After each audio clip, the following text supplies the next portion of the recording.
going to do a quick tutorial on what Shanna showed us with her awesome image. The first thing you're going to want to do is open up your Photoshop or Photoshop Elements. I have mine open here. There it is. You're going to want to go ahead and click File, Open. It's going to bring up your file finder thing. And go ahead and navigate to where you have your photo that you want to use stored. I have mine right here, and then click open on that and it'll open up in Photoshop. If you want, you can do any editing you need to do. Otherwise, go ahead and do another file open and navigate to where your paper is, your digital paper. I put everything in one folder just so that it would be easy while doing this demo, and open that up. There it is. Now, depending on whether you are on CS5 or on Elements, it may differ a little bit on how you get your paper on top of your picture. But here in CS, you just click and hold on. Why is it not working?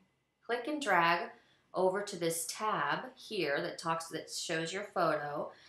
Then you'll kind of see this gray nebulous box. That's your paper. So if you hold the Shift button, when you let go, it'll add your paper and it'll be nice and centered. Now, if you wanted to go ahead and cover all of your photo, you're going to activate this transform handle up here, click, hold Shift, and drag. The same thing on this corner here. Click, hold Shift, and drag. Holding Shift keeps it from distorting. In Elements, you don't have to hold Shift. It just automatically will keep it from distorting for you. Then you just hit Return to commit that.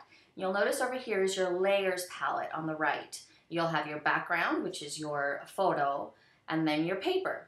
This is where Shanna was saying you lower your opacity, the see-throughness of your paper. Right up here, it says opacity, and right now it's at 100%. So you click this and just slide it down. Let's try 50 and see how that looks. So you can start to see my image below. Really what you want to notice or pay attention to is the area that you kind of want to hide, the area that you don't want to focus on. I think I can use a little bit. I don't need it quite that transparent. I want a little more starburst here. And there we go. Okay. So this still looks weird though. You need to get rid of all of the starbursts here in the main part of your photo. So if you come back over to the Layers palette and click on Layer 1, which is your paper, then you're going to come over to your tools over here and you're going to choose the eraser. Okay, you're going to choose the eraser and you'll see it's going to give you this circle. Now, it's actually a Photoshop brush. You're going to come up in here, and depending on what your last settings were, if you click on this little square here, it shows you the different brushes you can use. You want one of these fuzzy ones. That's a softer brush so that where you erase isn't so severe. And you're gonna want about, depending on the size of your picture, you can change the size of your brush. Mine was around 1200.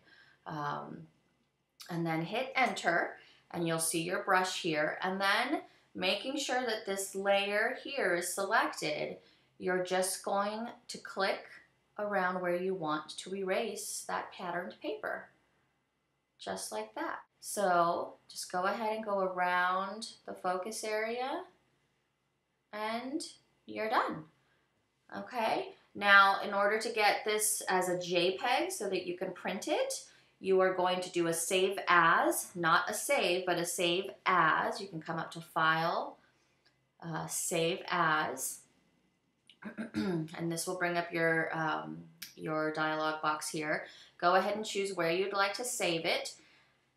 Name it if you'd like. And then here under Format, choose JPEG. Okay.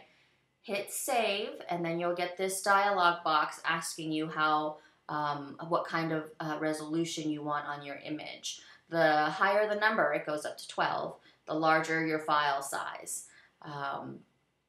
Most of the time, 10 is just fine.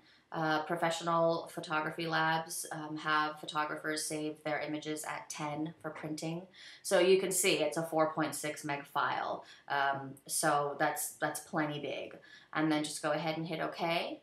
And you can then either save this as a PSD file, which is a Photoshop file, or not. It's up to you. But you have your JPEG saved, and you can either print it out yourself at home or upload it just like a regular picture to a photo lab and have them print it for you. I hope that was helpful. See, it was really easy, like Shanna said. So yeah, thanks guys.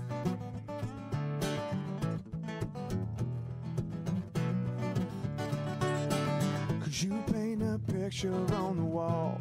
'Cause you got a lot to tell me, but you don't think that you can say it better.